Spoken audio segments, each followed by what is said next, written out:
distrika nananakirana izany etsika ny zoma fifanampiana izany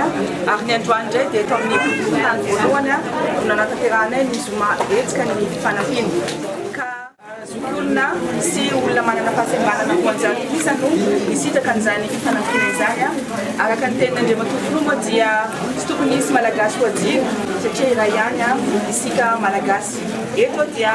manararaotra misaotra ny groupe STOI izay nanampy anay amin'ny fanatanterahana an'izao etsika androany izao ary misaotra ihany koa ny Andriamantoa sy Mbavam-bahoaka izay voafidy ato anatin'ny boriboritany voalohany amin'ny fanatanterahana an'izao etsika ataonay eto androany izao.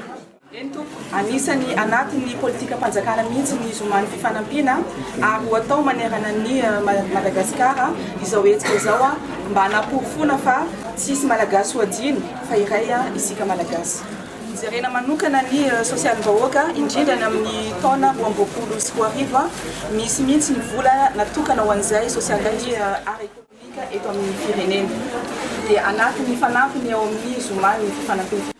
Ny ministra rehetrarehetra aloha angamba miasa daholo aloha miasa daholo fa ny anay hiezaka hatrany zay anakaiky vahoaka anatsaratsara bebe kokoa ny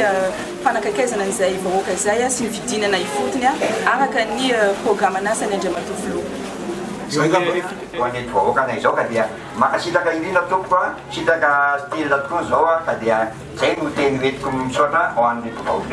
reto.